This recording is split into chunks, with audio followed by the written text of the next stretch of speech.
So, how would you like to be punished, Mr. Zuma? That seems to be the question the Constitutional Court is asking former President Jacob Zuma in the likelihood of him being found to be in contempt of that court. The Chief Justice has issued directives to Zuma asking him to address the court on the form of sanction to be imposed if he's found guilty and on an appropriate imprisonment term if that is the punishment the court decides to impose. It's gotten opinion makers divided, with some suggesting the court is treating Zuma with kids' gloves and showing him undue deference. The flip side of that argument is that the court is exercising due caution and ensuring fairness. Let's discuss this then. I'm joined by political analyst Eusebius Makaiser and senior legal journalist Karen Mon to get their take on this particular issue. Good morning to the both of you. Thank you for joining me. So, undue deference or due caution in the interest of fairness and ensuring that all rights are protected. Eusebius, your take? I think it's political deference, and I think it's a dangerous game the Constitutional Court plays. I think the letter that they had sent as a constitutional bench, not in the personal name of the Chief Justice, just to put that one side, was a mistake, Tulasizwe. And it was a mistake for two reasons. The first is legal, that contempt is a civil matter. And even though you will hear phrases such as there's hybridity involved, there's a little bit of criminality involved in terms of criminal law, that has to do with potential sanction. But the process itself is a civil procedure one. And in that regard, you don't ask the man to give you, in anticipation of punishment, arguments in mitigation. So this suggests that from a legal point of view, the Concord got it wrong. Then the question is what might motivate them? What motivates them is a fear of a backlash if they simply get on with legal adjudication. And I would rather live in a country where the Constitutional Court does its job without fear or favor and without playing chess games, trying to anticipate political consequences for its legal adjudication. Karen, do you share that view? I think Eusebius is on the money in many respects, and I think he does make, quite salient points. But I think there is an anxiety around the situation because it is so completely unprecedented. And this court, outside the ambit of what is occurring in the courtroom, Jacob Zuma has chosen to make a number of very serious and unsubstantiated allegations about the judiciary essentially persecuting him like the apartheid state persecuted Robert Sobukwe.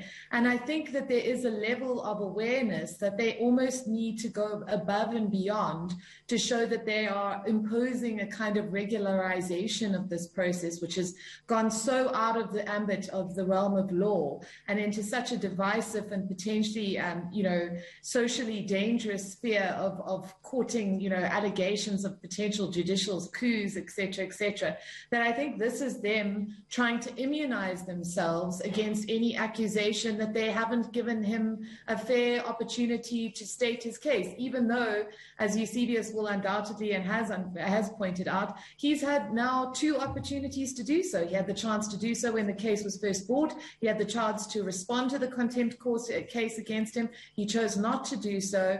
It's very likely that he will not respond to that request for an affidavit. I think the question now is, will the Court have the guts to impose a jail sentence if he simply chooses to remain silent?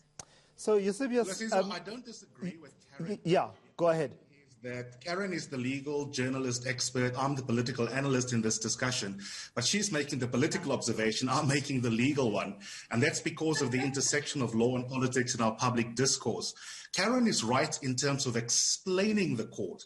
You are asking a normative question. Besides understanding the court, do we think the court got it right?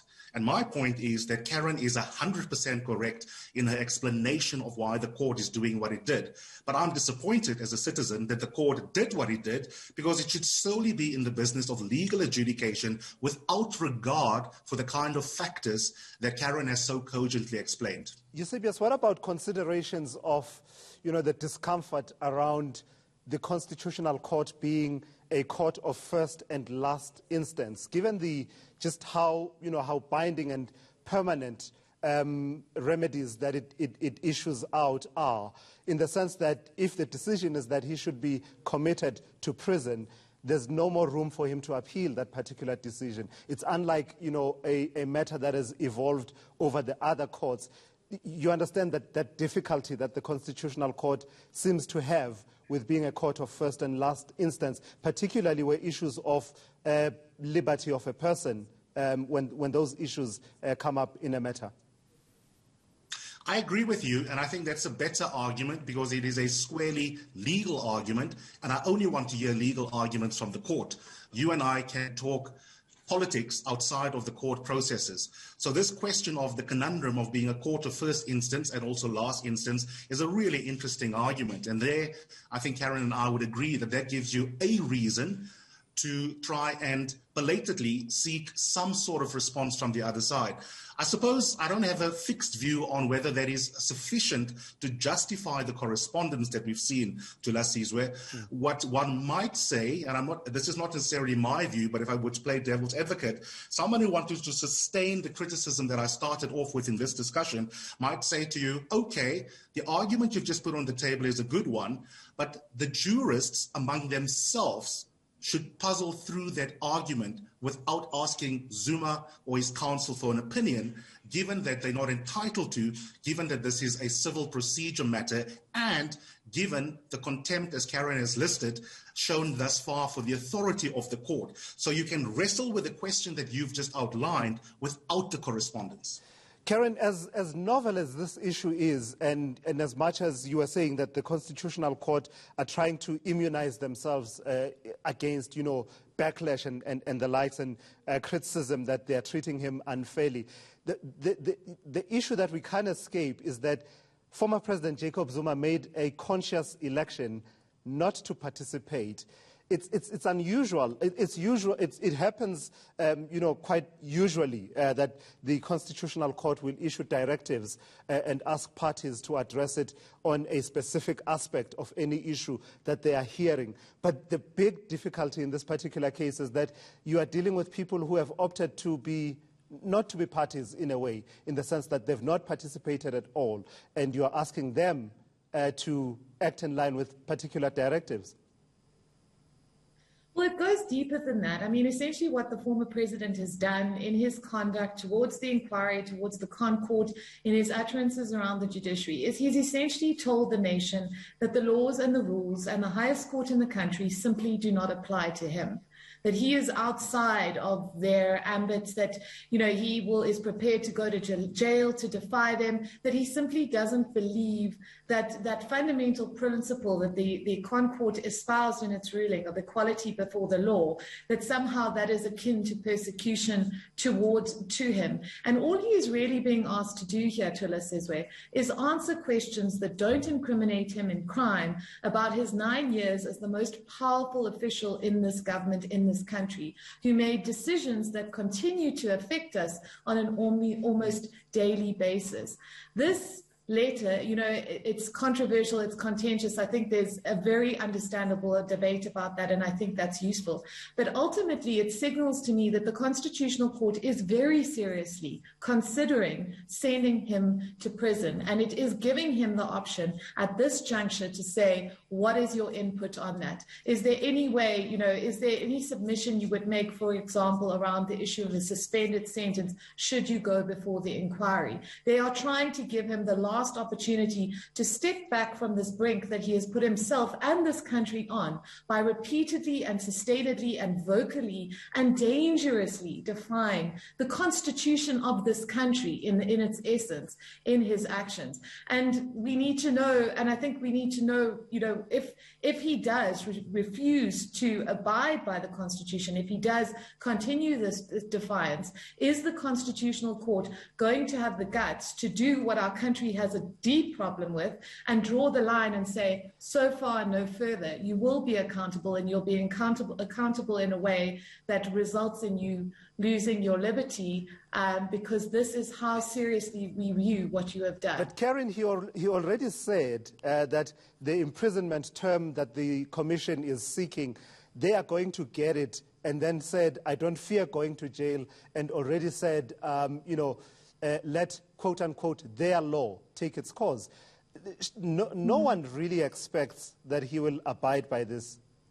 Do people do that? Do people expect him to abide by these directives? I don't think so. I mean, I'd be interested in Eusebius's point of view, but I mean, also what's interesting, of course, was every time any major development has happened, within a few hours or, the next day, we see these quite large and often quite dishonest and politically motivated statements coming out from him. He hasn't said anything. Does he step back from this? I don't think so, because he's nailed himself so firmly to the mast in his defiance that it would be extraordinary, if not in the best interest of everyone else, for him to step back and actually say, you know what, I will, I have reconsidered my position, but I do not see that happening. And I don't think his lawyers will take the opportunity to make a submission, because he's made it clear that he doesn't believe in this court. He doesn't believe that the rule of law applies to him. So why would he then participate in a process that he himself has essentially cast as illegitimate? Yubi, do you expect him to submit an affidavit of no more than 15 pages as directed? Yeah, I agree with Karen. Obviously, neither her nor I are sangomas. We can't predict the future. I would be monumentally surprised if he were to submit an affidavit over the next 48 hours or so. I don't think he will.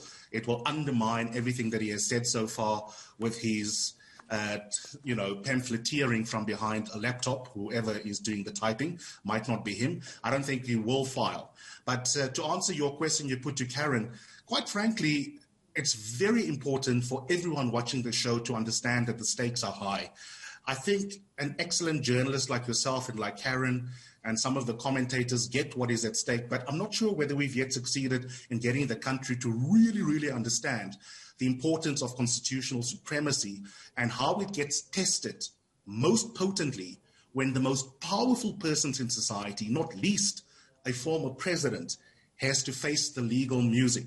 And so in the event that he gets sentenced to jail, let's say, and he refuses, it will be the most important test post-1994 of whether we are serious about animating the principle of constitutional supremacy, and one of the aspects that go with it, which is entrenching the rule of law specifically and showing that no one is above the law, regardless of whether you are the current or the former first citizen. So I'm less interested in what he will do than I am in talking about whether the criminal justice system will be prepared to do what it needs to do to enforce whatever order we get from the court. And I hope that we will answer that in the affirmative should we get there. But as predictions go, if I was a betting man, I think Karen and I agree that at most, which may be sufficient, for certain purposes of showing authority without destabilizing what goes on in the society, although I regret that that is a factor the court may silently take into account, you might get something like a suspended sentence. All right, quickly before I run out of time, I want to raise the other issue that I wanted to talk to the two of you about, the interviews that are scheduled to take place from today for judicial appointments. They include 2 appointments to the Constitutional Court, but if you think about it, by the end of this year, possibly 4 new justices of the Constitutional Court will have been appointed, or at least by the end of this year into early next year, and we will have a new Chief Justice. Karen, how important are the processes that are going to take place starting this afternoon at the JSC? Well, personally, I'm looking forward to seeing how the interaction between JSC member Julius Malema and potential Constitutional Court candidate Aubrey Ledwaba plays out this afternoon. Of course, Ledwaba was the judge who sealed the CR-17 records at the request of the president's lawyers because they contained confidential information. That case, of course, now the subject of a potential reserve judgment in the Pretoria High Court.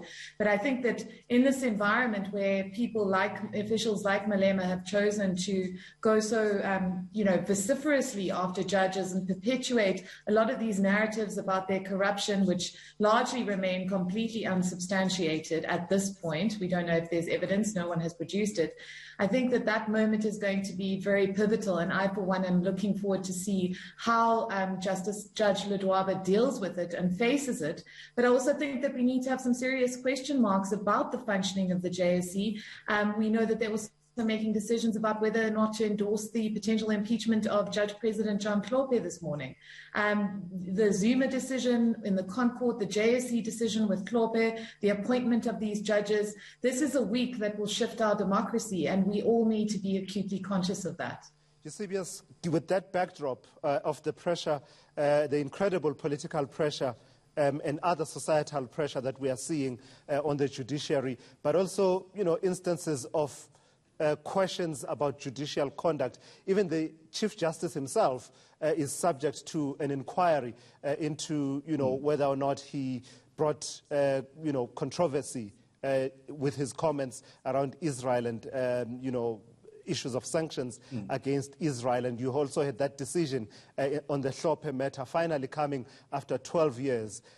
With that backdrop and context, how important is the process that gets underway this afternoon? It is always important because we live in a country where we don't have parliamentary sovereignty. We've got constitutional supremacy, as I've just said, which means that the Constitution is more important than any organ of state, and it is our guiding light for the kind of society we want.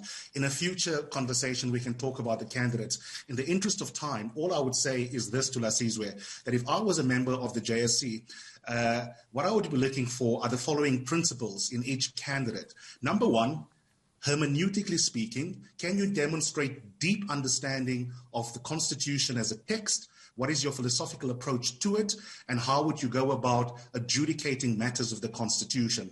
There are many equally acceptable and sometimes clashing approaches to constitutional interpretation. I want to draw someone out, if I'm a JSC member, to see whether they have complexity and skill set hermeneutically to be on the Concord bench as opposed to another division. Number two, I would ask or look for subtly in the responses and the non-responses a values judgment about the character in front of me. Is this someone that I can trust to really use the Constitution in a transformative way to make sure that it brings justice, particularly for poor people and for black people in this country, and to animate the explicit values in the Constitution as well as the spirit of the Constitution. And then lastly, the third thing I would look for, which is different to 10 years ago, is that because the ambit of cases before the Concord have changed so much, it is no longer good enough to only be a constitutional scholar, but also to have other spikes, such as being excellent with labor law, with family law, with commercial law, because of the technical nature of the greater range of cases before the court. Those would be the success criteria I would look for if I was interviewing. You're absolutely right. That last point there, the Constitutional Court used to be the ultimate decider on constitutional matters only, but now it's constitutional matters as well as other arguable points of law, which has really widened the ambit of what the Constitutional Court can hear in these days. Thank you so much to the both of you, Eusebius McKaiser, political analyst, and senior legal journalist, Karen Mon, weighing in on the judicial processes, the JSC interviews, as well as the directives issued by the Constitutional Court to former President Jacob Zuma around what sanction would be appropriate if he's found to be in contempt of that court.